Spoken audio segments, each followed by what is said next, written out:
Woo! I had the privilege to be on the road, up and down. Late nights, parties, kissing the girls, and making them cry.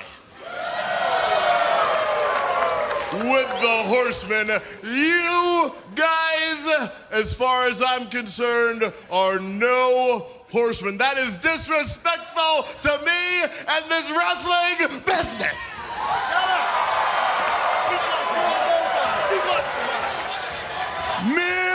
Mirror on the wall. Who is the fairest of them all? Why you, Nature Boy? Not that pisshead Jay Lethal. Hey!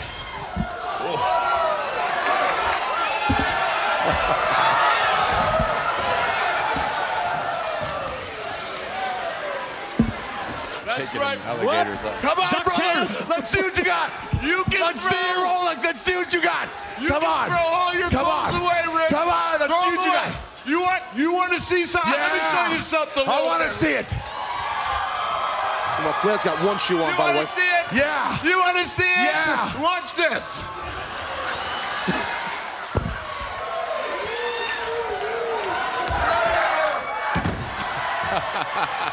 He is driving Flair nuts, man. Right there is the greatest thing you have ever seen. You can't be me. You can't do me. And I'm cutting you off right now. You're cutting me off. Yeah. You don't cut me off. Woo! Hey, don't you start that with me. Woo! Woo! Don't you be upset with me. Limousine riding, jet flying, kiss stealing, wheeling dealing, son of a gun that could kiss any woman right here, even that fat one, and make her cry. Big man, don't get me wrong. Don't you be upset because they tore Old Space Mountain down. Don't be upset. But hey, because of Slick Rick, oldest ride, longest line. Woo! Woo! Well, Rick, thanks to me, Space Mountain. See what you got, man. Let's see what you got. There's the other shoe drop. You know what? To that. This is insane. You want to see something? You know what? Woo! You can come to the ring right now. Woo! Woo! Woo! Woo!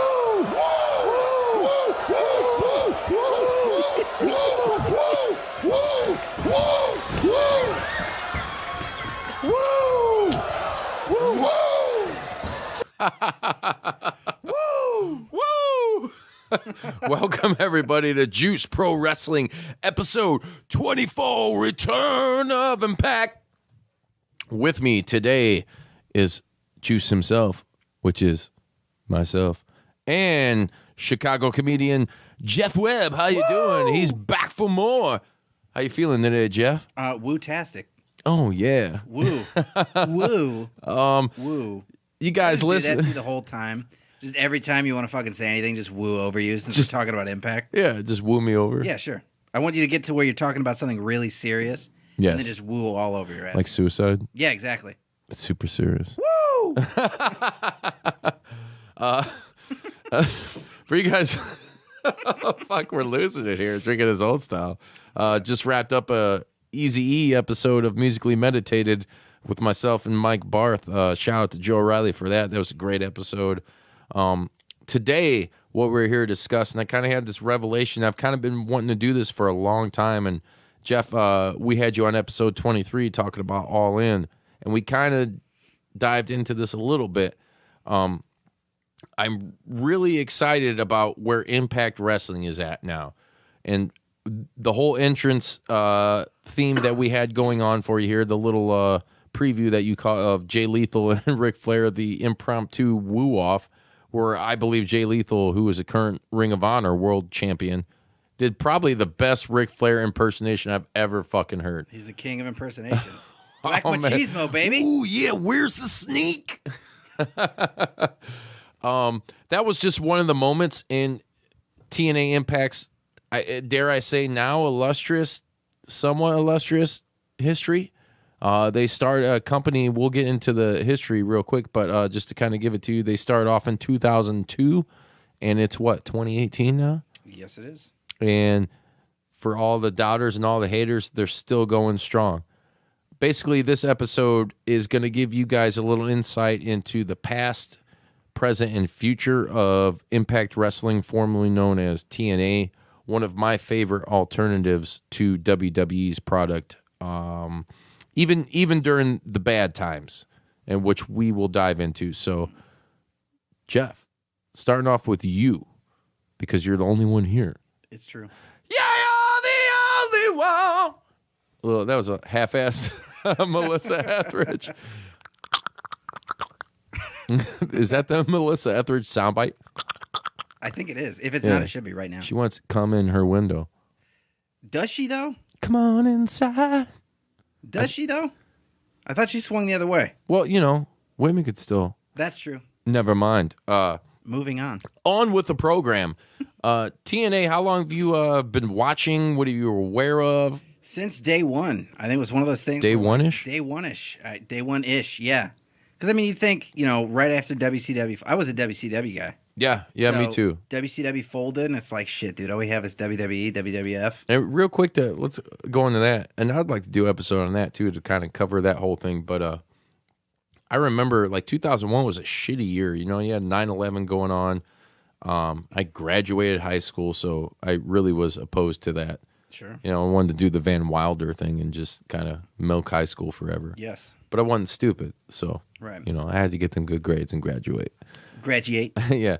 And it also marked the end of an era in professional wrestling, which to me, it marked the end of the Monday Night Wars, all that. To me, it marked the end of the Attitude Era, which it technically carried on for, maybe another year or so. Invasion angle. Yeah, the horrible invasion angle. WCW, Vince McMahon bought WCW, also purchased ECW, and that was it. And which is kind of cool now because you look back on that now, and I knew this was going to happen. Since when WCW was bought back then, me being so heartbroken, I knew that because what Vince was trying to do was monopolize the wrestling community, the wrestling business, per se. He killed wrestling, and in its place, sports entertainment. Right. Which, who gives a fuck about sports entertainment? Why are you going to do that? That was just a cheap way for him. Excuse me. These old styles are Brought kicking. to you by Old Style. Yeah, right. Old Style Live. Go on and get one tonight. To me, sports entertainment, that's we don't want to hear that shit. I don't give a shit about sports entertainment. That's ridiculous. And the only reason Vince did that was so he can get out of testing. Okay, wrestling's not. We don't say the F word on JP Dub, but wrestling is a predetermined. It's entertainment, right? So when he'd go to these different cities, he wouldn't have to deal with the athletic commissions and all that shit. So and you can tell that a lot of those wrestlers just hate saying that. They do, and you could tell too. A lot of, and when they leave WWE, they love saying pro wrestling. Oh yeah, and it's great. And you know what? It works a lot. And the perfect example of that was when Alberto Del Rio, aka Alberto El Patron, left, and he's kind of a wishy-washy motherfucker right now. He also did some time in Impact Wrestling, surprisingly. But at one time, a lot of people did. Yeah, and that's another thing. Have. That's one thing we will get into the alumni section of Impact Wrestling, formerly known as TNA.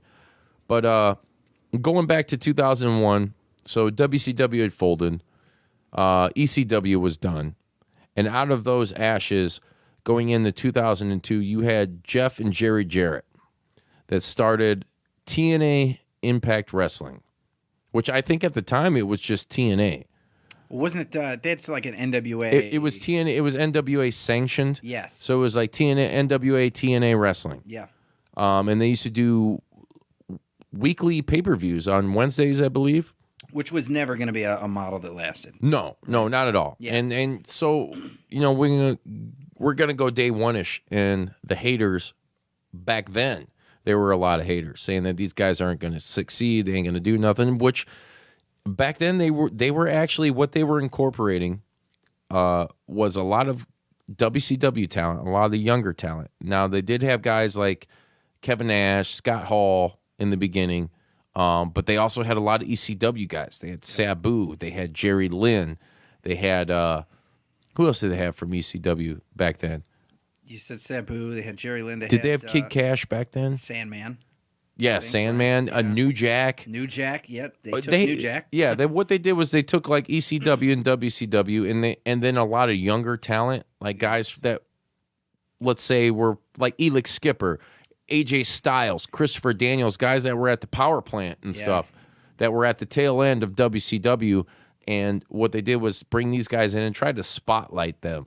You know, it was more of a, did they have the name recognition guys? Yes. But they also, I think they initially were trying to get their own identity with pushing this younger talent.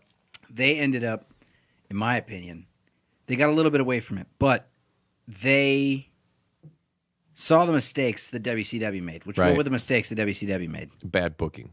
Inmates running the asylum. Running the asylum. And the people that they pushed were over the hill, man. They were over the hill. And which, I want to get this clear the air real quick, because in a wrestling company, right? Wrestling, and me and you being wrestling fucking dorks, nostalgia is essential. It's key. It is fucking key. If you don't have that, and that's basically what WWE's operating on now. Like when they did the whole Goldberg thing coming back, it was like, holy shit. Which I fucking love, though. Yeah, I love that. I love it too, but you need that.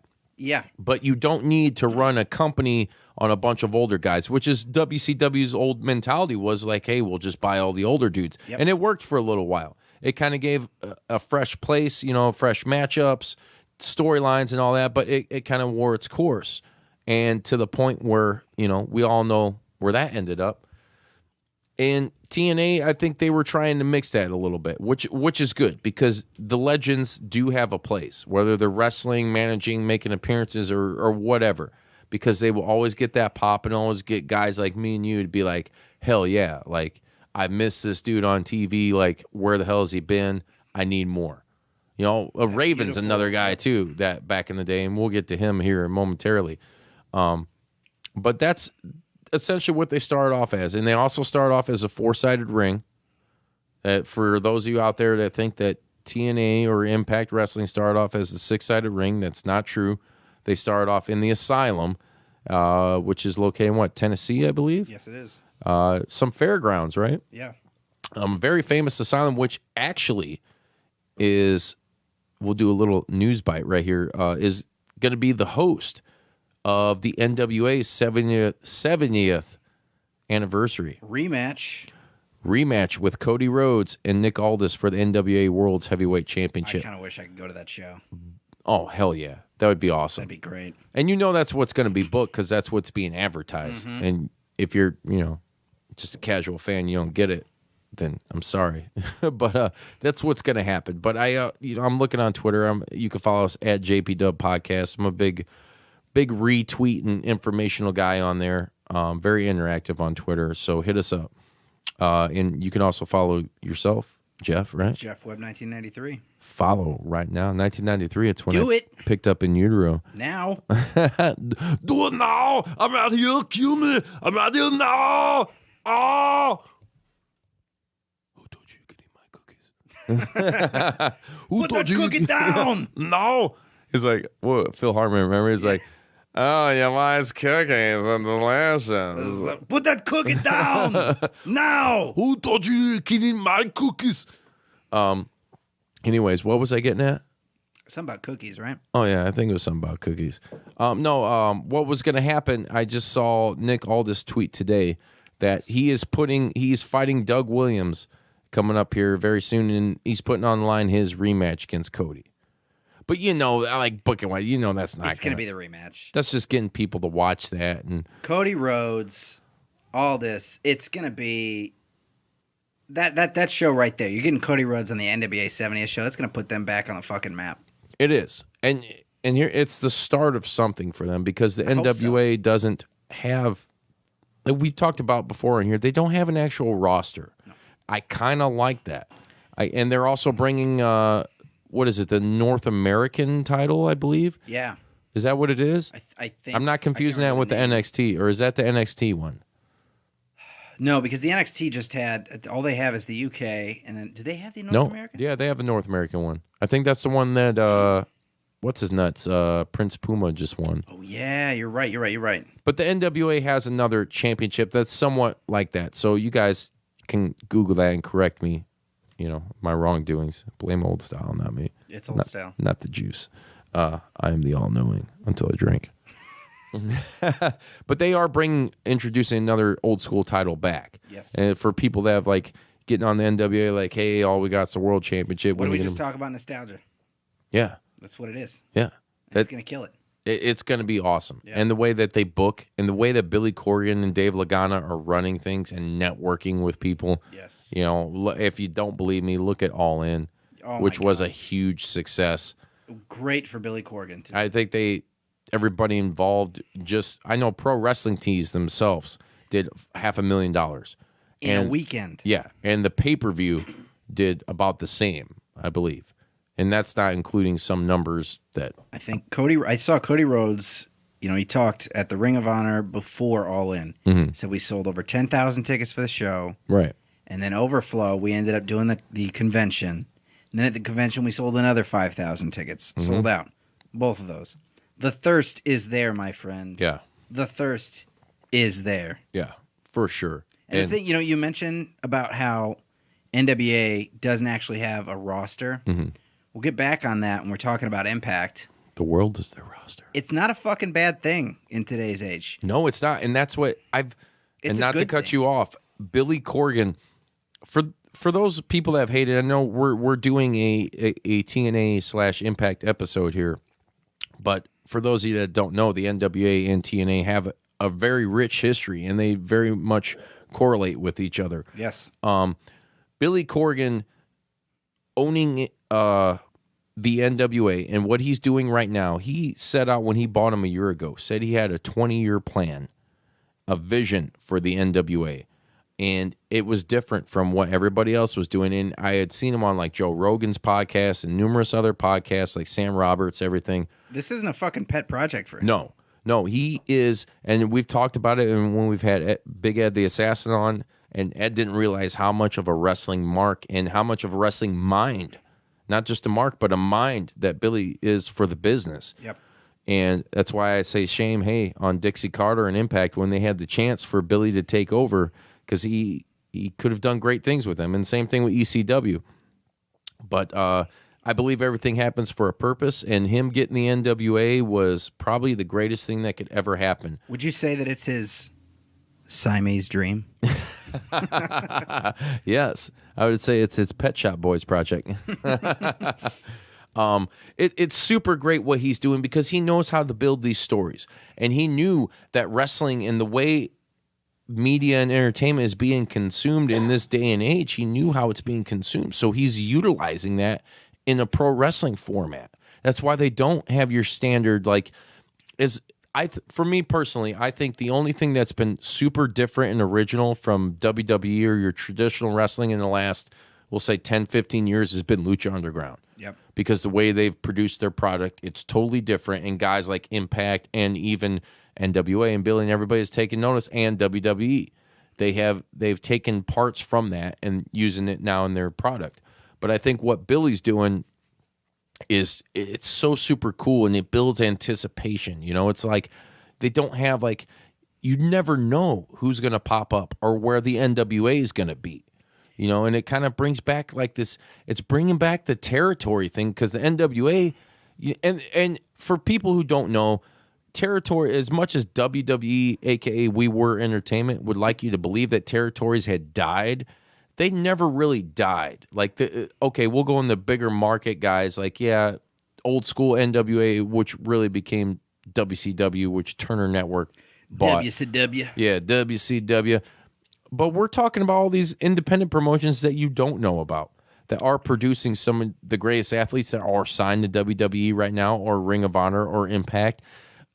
Territories have never died. They've just kind of been silenced, by TV wrestling.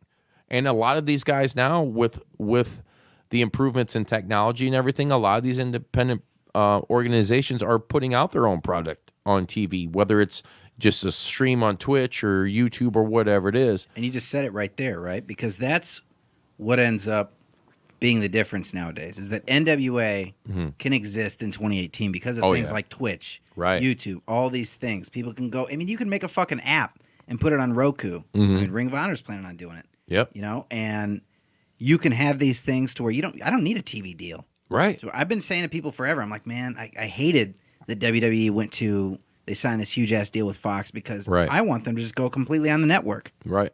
Because then they can do whatever they want. They can do whatever they want. They don't need, of course, with WWE, I'm not even going to talk about that because it's going to have to be PG, whatever, because it's a family thing. But NWA can do whatever the fuck they want. Right. Have it be show color. MA-rated thing on this app, whatever it is. That's awesome. This is the perfect time for Billy Corgan to be shooting his shot right now. I the thing I miss about pro wrestling is we all know what's the deal with pro wrestling, right? Yeah. But I miss, even back in the day, I miss like the big bout feel. Like All In, that whole pay-per-view felt like it felt like a big fucking deal.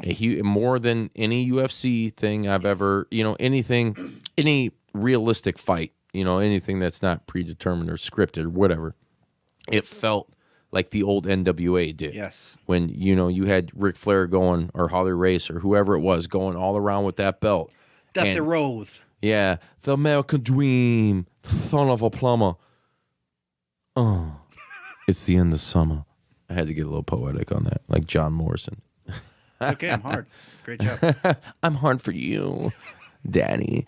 I really, and you guys comment on this if you think I'm wrong. I mean, because I've seen a lot of comments myself online about this, about how it's sucking back in the old school fans because it's more about, yes, dude, they have the storyline there, yes, but it's not some super saturated soap opera bullshit. It's like they tell a story, yes, because at the end of the day, that's what wrestling's about. You have to know who the protagonist and the antagonist is, and you have to know why they're wanting to kick each other's ass. Yes. And I think the NWA is, that old school formula still works really well in today's day and age, and they are the best example of that.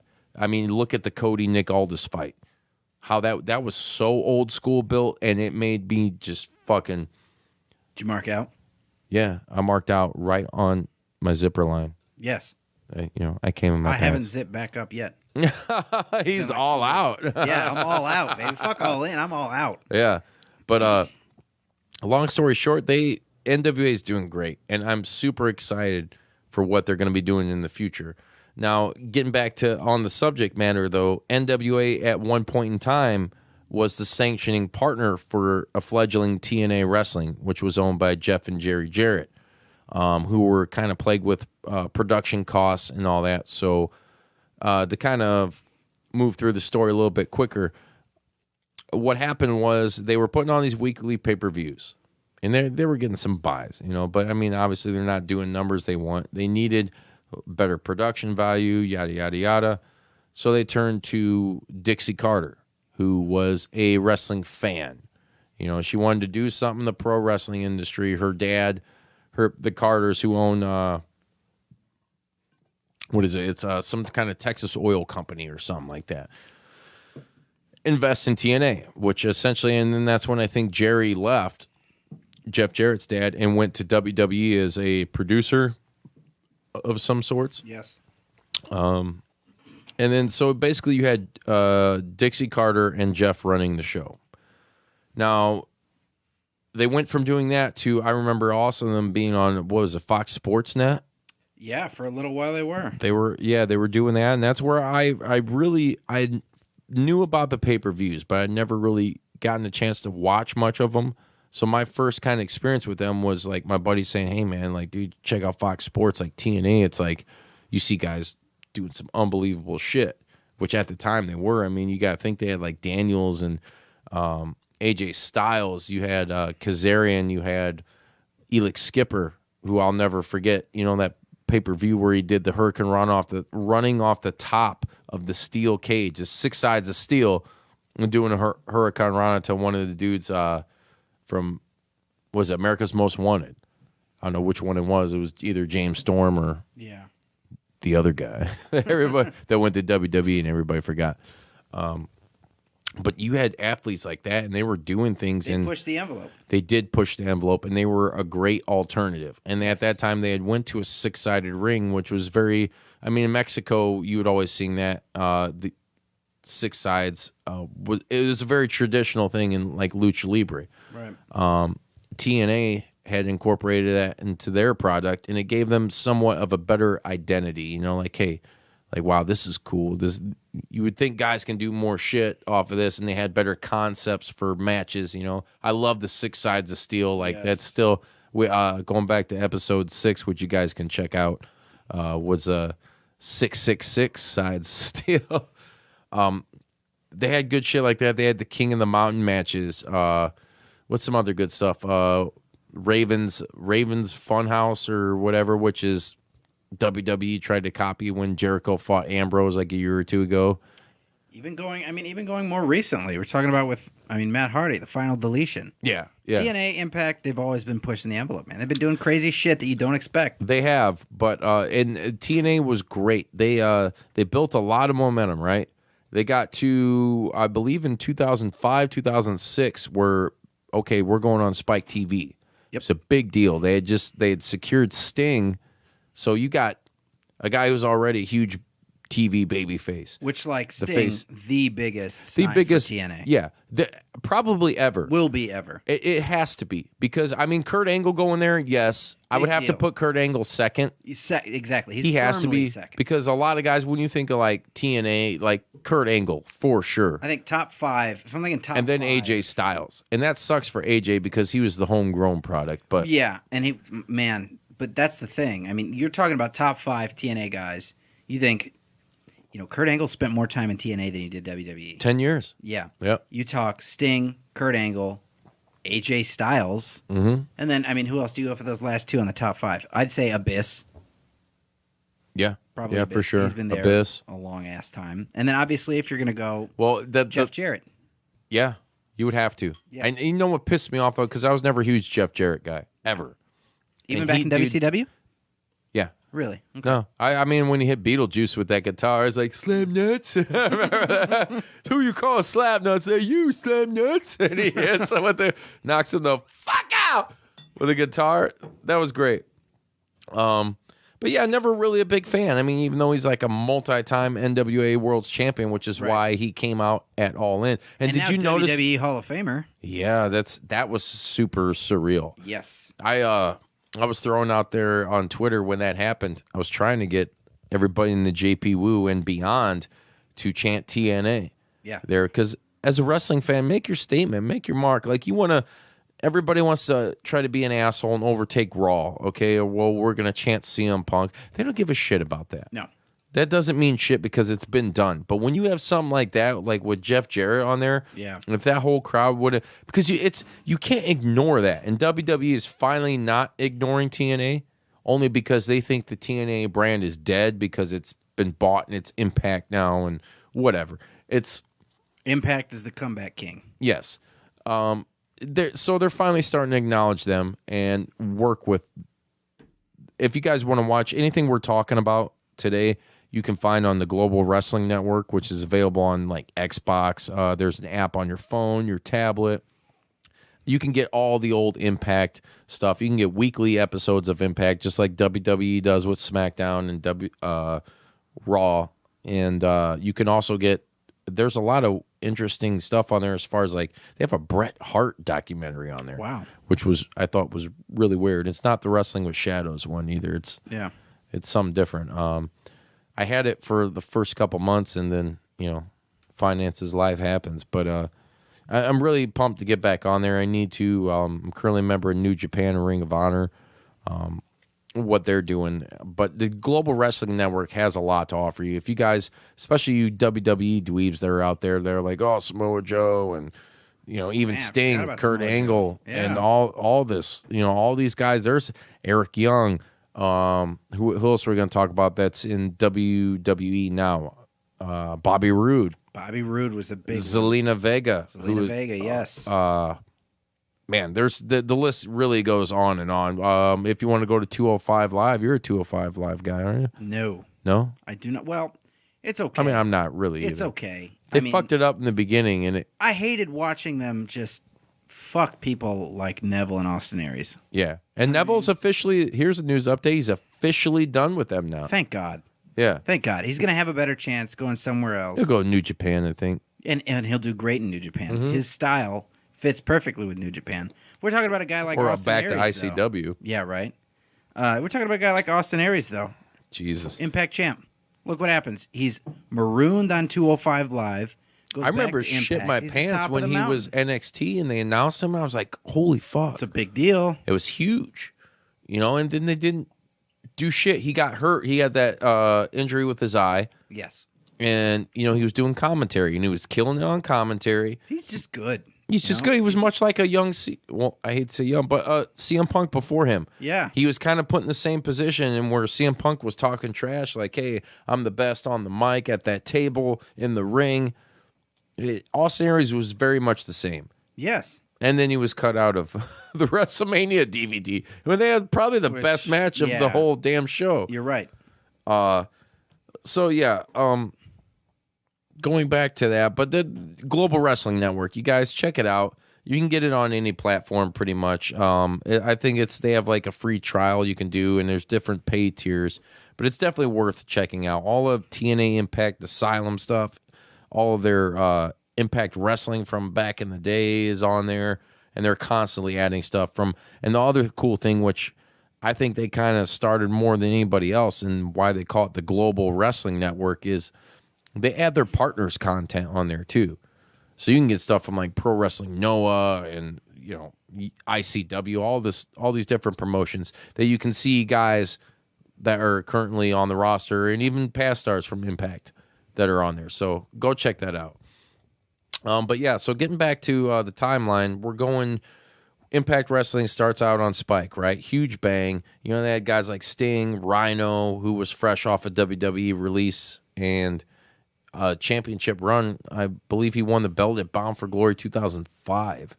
2005 or 2006. So you can fact check me like Trump on that shit. He's very big. He's very beautiful. It's huge. I like that. Can you do that one more time? It's huge. Thank you. It's tremendous. It's tremendous. So they had a lot of momentum going for him, and those early years of Impact on Spike were just the shit. They had me thinking that maybe this is going to be the spiritual successor to WCW. I thought it was too. I thought it was like, okay, well, here's the outcasts from WCW, yes. ECW, and thank God we get some competition. Right. Because dude, when WWE bought everything, it was fucking scary. Dark days, man. Yeah, like what? I mean, I didn't really know what was going to happen. None of us really did, but you knew it was bad. And I think that kind of shows, even today, right? Mm-hmm. We got really we're starting to get more competition now from Ring of Honor. People are starting to realize New Japan. But it took how many, like almost a decade. A little over a decade, come on. We thought that, WCW, the Monday Night Wars were amazing because there was competition. Right. Both shows, and there were deep pockets. There were deep pockets. Both shows were amazing because they were competing. Right. Everything that was going on with the NWO, everything that was going on with The Rock and Stone Cold. Fucking fantastic shit. WWE buys, WCW, competition goes away, sports entertainment, whatever the vision Vince McMahon wanted becomes the reality. Right. And it was bullshit. AKA him getting to do whatever he wants to Trish Stratus. Yeah. You bastard. Right, fuck while his you, wife I'm is jealous. passed out. Yeah, right? Come on. Yeah. And to put it in I'm jealous. Perspective, me too. Put it in perspective for you guys out there listening. That's like McDonald's going out and saying, okay, we're buying Burger King and Wendy's. It was that big. It was.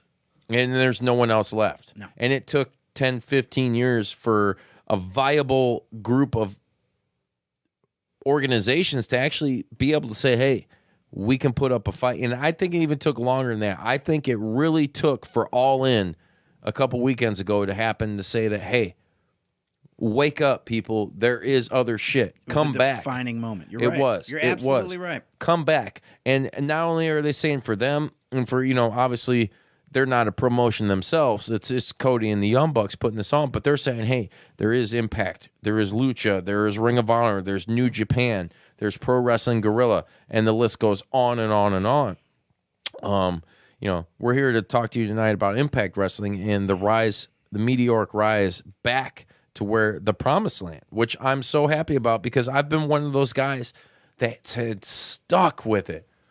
So getting back to our timeline here, TNA was great from, I would say, and we're going to shorten everything up here just for time's sake. We're not going to dive in, this ain't no Bruce Pritchard podcast here. We ain't got 3 hours. I love you. I love you. Do I really? No! I'm just joking, Bruce. You got a good show. I hope you listen to JP Dub at some point. Wake up, wake up, wake up. Anyways, back to what I was saying. Impact was really good from when they first debuted on Spike to about 2009. Like after I had been to, and we were talking about this last week, I went to Bound for Glory 2008. When they went to Chicago, to me, that was like, okay, holy shit. You're doing Chicago. It's a huge wrestling market. They're bringing in, they had guys like Christian Cage, Samoa Joe. They had Sting. You had Mick Foley, who had just came in at the time. Jeff Jarrett versus Kurt Angle. You had Mongo, which, I mean, he was just there for, the Chicago end of it. The Dudleys. And the list goes on and on of talent that they had. Because the thing is with Impact / TNA Wrestling, they've always been stacked with talent. That to me was probably about 2009 was like the last of like, okay, they were the number one alternative. They were considered the number 2 company as far as wrestling in America. And then they make the announcement, and me being the fanboy I am, when 2010 comes around and Hulk Hogan had signed with Impact Wrestling, and I was like, holy shit. No one expected that. No one expected that. And it felt like a WCW thing, kind of a little bit all over again, because it's like, okay, he's done. He had his second run with Hulkamania and WWE, and it was great. Did a lot of business, made a lot of money. And to see him now in a different promotion that has absolutely, and back then, WWE, like, you did not acknowledge TNA. No. You did not fucking acknowledge until about a it. year ago, they still didn't. Right, exactly. So Hogan comes in, and it's like, man, they're doing this press conference and all this shit, and it's like, oh my God. And they're talking about going to Monday nights. And it's like, here we go again. And I'm getting super pumped. Yeah, I'm getting super pumped. But then all of a sudden, they go to Monday nights. They bring out like the Nasty Boys, which, no offense to Nasty Boys. I somewhat do like them. And, they actually did a autograph for the JP Dub. So no disrespect to them, but it's like when you're trying to pull something off that big, I'm sorry, but fans don't want to see the fucking Nasty Boys coming out. Or, the only cool thing was you had X-Pac, a.k.a. Sean Waltman, 123 Kid, whatever you want to call him, and Scott Hall were in the crowd, and they did tease like an NWO kind of Wolfpack thing, because Nash was already there. You had Hogan. You had Bischoff, who had came in with Hogan. So we thought we were going to get like an NWO reunion, which we kind of did. And, everything played out. Long story short, Hogan did end up kind of going heel and forming the Immortal faction. But TNA was riding on such a high fucking wave at that point. And when Hogan came in, and I've heard stories that Hogan said, well, everybody thinks I was the be-all, end-all, and I wasn't. He's like, I still had to answer to people. He's like, did I make some changes? Yeah. So when him and Bischoff come in, right, they go from a 6-sided ring back to the 4-sided ring, which immediately pissed me off, because I'm like, okay, there's one of your identities gone. It's like when Michael Jackson turned white. It's like, who the fuck are you?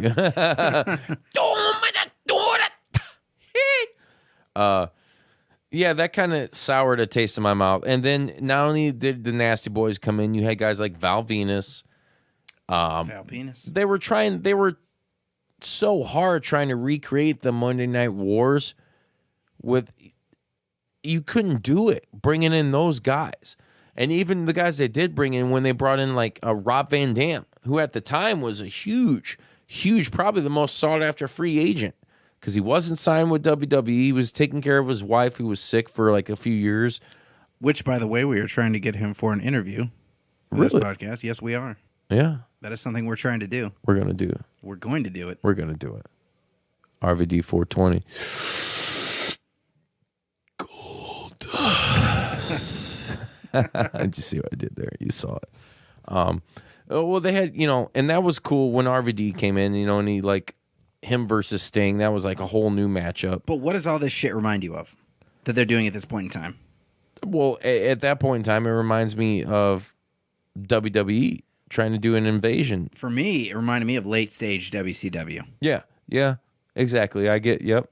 And it's like, dude, a little trying too hard. Yes. And not having all the pieces in place, which is what we're going to get to. So they're doing that, right? They do this for Hogan and Bischoff are around till what? Like, when did he come back to WWE? 2015, yes. I think. So like a good 4 or 5 years, however long it was. And they were just WWE light. They went from being the alternative to the fucking like, what we got going on here? And everybody and every smart mark out there, and you guys know who the hell you are, because some of you probably are still lingering out there like a couple of dingleberries. You still hating. And I don't get it. I weathered the storm. I stuck through it. Everybody talked about, well, were they going to sell the company? And did they go through some financial shit? Yeah, they did, because at the end of the day, Dixie Carter's dad ended up pulling out, and where she had to fund it herself. And did she have money? Yes. But she wasn't loaded like her dad, who's like an oil tycoon or wherever the hell he is. And they were putting out some really bad stuff for a long time there. A long time, but there were some of the smart things they did that people looking back now, maybe they can relate to what I'm going to say about when they broke up Beer Money, and they wanted to make single stars out of James Storm and Bobby Roode, which they did with both, and I think both benefited greatly from it. Yeah. Even though now Bobby Roode's kind of lost in the mix. We're not going to talk about that, but my God, Bobby, you should have stayed with Impact. Yeah. That whole thing when he left. I mean, I get it. That's just a dork in a Ric Flair robe with a smile. That's all Bobby Roode is now. Yeah. Glorious. No one gives in. No one buys in. So I'm a failure. Yeah. And no offense, Bobby, because we fucking love you. We love you to death. You're an amazing talent. But what the fuck is going on with your booking? I would have rather like seen him go to ROH or something. Oh my God, could you imagine? Yeah, that would be the shit. There would be a lot of good matchups. Finish his career, and he was great in NXT. He was great in NXT. But we all know that story. You go to the main roster. Everybody's great in NXT, and then they get crushed in the main. And you get Benoit. I think is that a term? I think that's a verb. Yes. Okay. Yeah, you're right. You get killed. That's so shitty. I'm a family guy, so I apologize. Apologize. Kiss it. Apologize. It's gonna give you the crossface. Yeah, the crippler crossface. Like, I can't go on with that. I can't. Yeah, it's just bad. And we're gonna cut that there. We're gonna cut. It's bad for business.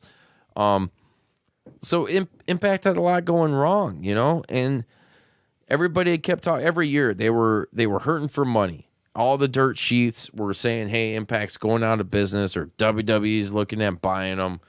Yada yada yada. This and that. And, it's been since day one, they were going to go out of business, not succeed. But here we are, 2002 they started. Their roots were laid, and it's 2018. Do the math.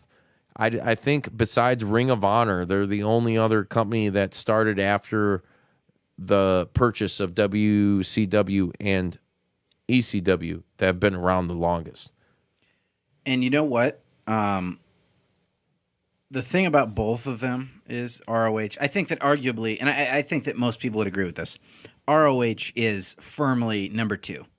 Oh, yeah. Thanks to the Bullet Club, thanks to their alliance with NJPW. Smart booking, man. And here's the thing is TNA used to be with NJPW. If you go on Global Wrestling Network, you go on there and watch, they have matches with Shinsuke Nakamura. In Impact Wrestling. And who's the other guy? Who's the big dude in NJPW? Like they're John Cena. Kazuchika Okada? No, not Okada. The other one. Ishimori? Is he like the Rock guy? You know what I'm saying? He's got the long hair. He's kind of built like he was the IWGP champ forever before I think Okada beat him. Yeah, Okada took over. Yeah, you're right. You can catch him in Impact. They had a working relationship with them, and you have to go dig on the internet to find out what happened with that. But that kind of faltered, and they had lost some shit. You know, they were doing really fucking bad, and then they try. Here we go. We're getting up. Hogan leaves in like 2015, whenever it was. They try to somewhat bring the old school fans back. They announced they're bringing back the 6-sided ring. They're starting to do business deals with like Pro Wrestling Noah, and I believe the AAA thing I don't think came until a little bit later. They bring Jeff Jarrett in for the Hall of Fame. They bring him back, and they start the whole thing with the Global Force Wrestling, which was Jeff Jarrett's huge flop of fucking promotion. Yes, and somehow Global Wrestling Productions or whatever their entity is entitled now, it still exists, and he's like just promoting other shit. It's not like his own promotion because they fucking failed. They start doing that shit. Then they move on to where Jeff Jarrett's, he's back in the hot seat again. As the hot seat meaning he's running the company again. Because at the end of the day, we shoot to what was it? Impact had tried to rebrand itself to get a little more old school. Went back to 6-sided ring. They ended up bringing in some younger talents. You had like your Drew Galloways, guys like that. Who was the world champion at one point? Eddie Edwards, former Ring of Honor champ, and tag team champ also. They were doing stuff like that, but it was. Then you also had guys like EC3, who was probably he was like their Goldberg story. He's probably one of their biggest, other than AJ Styles, build-up talents, homegrown talents. They took that guy and they made him into something. And then Dixie Carter finally sells out to a, who are they owned by now? They're owned by Anthem. Sports. Anthem Sports. Yeah, Anthem Sports, Canadian-based group out of Canada. 95% majority. Dixie still owns 5%. Does she really? Yeah, she still owns. She's a minority owner at 5%. Really? I didn't think she had anything to do with it anymore. Yeah, she still does. No shit. So yeah, you have that happen. And then Jeff Jarrett comes back. And they do all that stuff, and then they rebrand themselves as Global Force, which I did not like. I was like, man, they should have just stuck with Impact, because it's still kind of somewhat like name recognition, and it's not that much of a change. But then they changed it to Global Force. They went to Green Ropes, and they brought in a bunch of like other guys some younger talents, but not all of them were good. I think the only one who stuck around from that was like Falaba. He's still there. Yeah, who's still there, and I like what he's doing. I like what he's doing with KM right now. And then they go through some shit where Jarrett's, he's kind of fucked up or having problems, whatever he's going through, and they end up firing his ass from his own company they founded. Like, how much of a kick in the balls is that? Harvey Weinstein. Yeah, he did, except he wasn't raping. Yeah, this is just a slight difference. So kudos to you for that. Yeah, good job, Jeff. We're proud of you. And then he ends up, the big shocker, he's in the WWE Hall of Fame. Like, wow, dude, like huge. I didn't expect that at all. No, nobody did. I don't think anybody saw that fucking coming. And if you say you did, you're a fucking liar. That ends up happening. Anthem, the first year, that they owned the company, kind of went through some humps as far as with the Global Force branding and all that, and they get out of that. And I think this past year, though, which is what we're wanting to get to, Impact has done more so than ever to bring back that old school mentality of, hey, we are another viable commodity in the professional wrestling industry. Thank you, Don Callis. Yes, and Don Callis, who's the other guy? Scott D'Amore. Yes. Those guys were appointed to run the company, and they couldn't have done a better job. They established relationships with AAA, which I think Jeff Jarrett already kind of had in store, but then it became more of, okay, we're going to get the Lucha Underground guys, because I used to always say, it's like, man, wouldn't that be crazy if like fucking Pentagon showed up or something? Lo and behold, he does, and becomes fucking Impact World Champion. So for those of you guys out there that haven't watched, you can catch Impact Wrestling. It's still on Thursday nights on Pop TV. If you can't do that and you can't find Pop TV or you don't get it on your cable network, go to Global Wrestling Network, download that. All the new episodes will be up there. I think they're up there like maybe a week after they air. It's a great place to catch everything. They're getting ready to do Bound for Glory in New York, which is huge. Where do you know exactly the venue they're at? Off the top of my head right now, I don't know. Let's look it up. I will look it up. Check it out, and I'll keep rambling. Please. But the thing is, what Impact has done is they have finally went out and said, okay, we're not going to focus on all the older guys because that's what they were bringing in for a while. And like we were talking about earlier, let's a list of guys who have been in Impact Wrestling that are either WWE Hall of Famers or just pure unadulterated fucking wrestling legends, like Hulk Hogan, the biggest name ever in wrestling, Ric Flair, second biggest name ever, Mick Foley. Mick Foley, Sting, Kurt Angle, Rob Van Dam, any guy in ECW, name it, whereas New Jack, Sandman, Tommy Dreamer, Raven. The Hardys.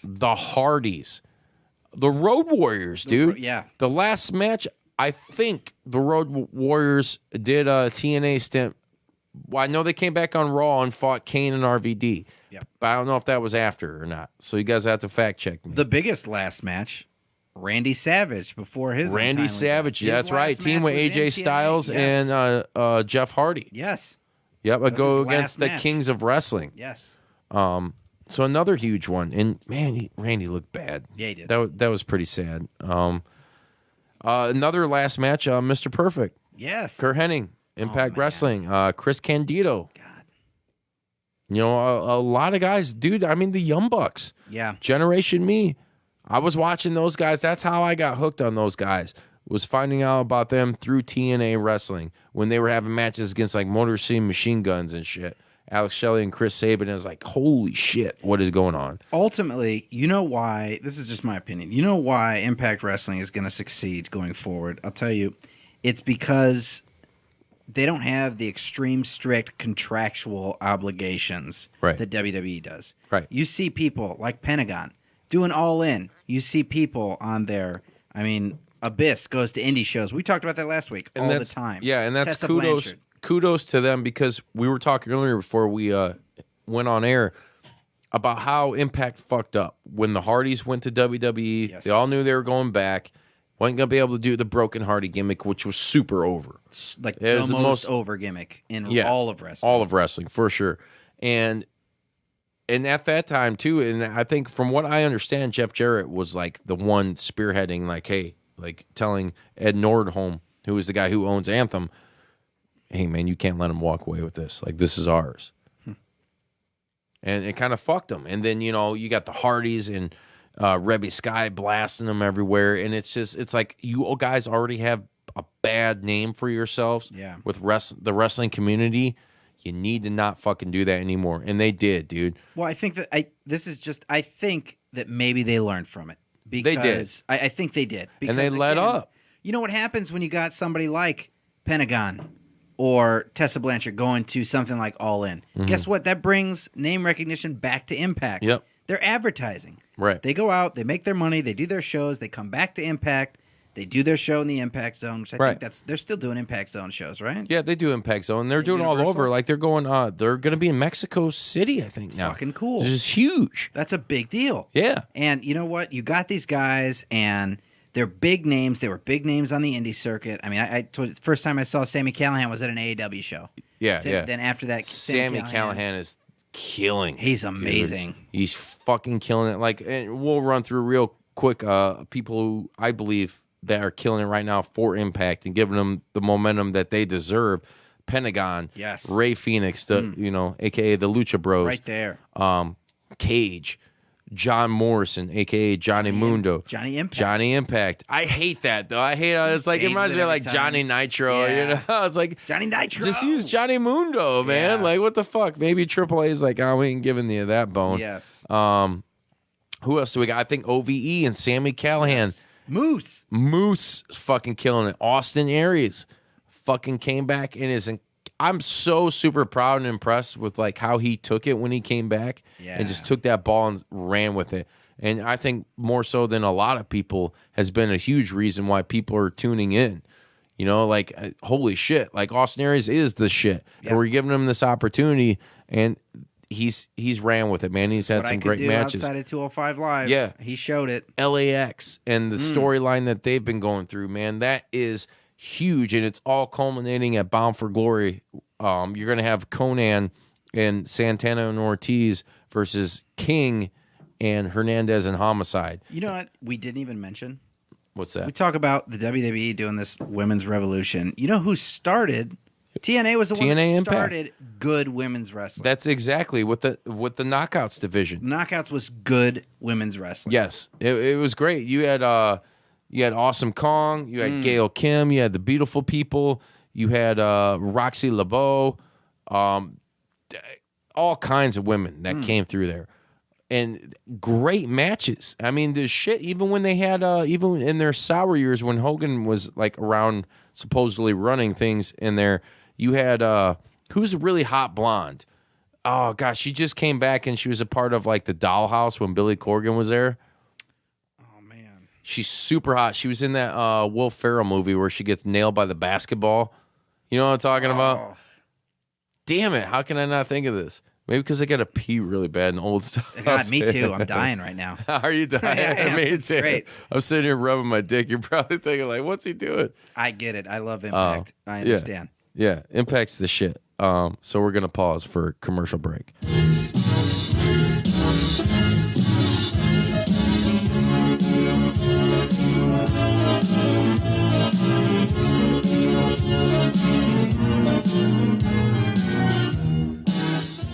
You gonna do sex to me?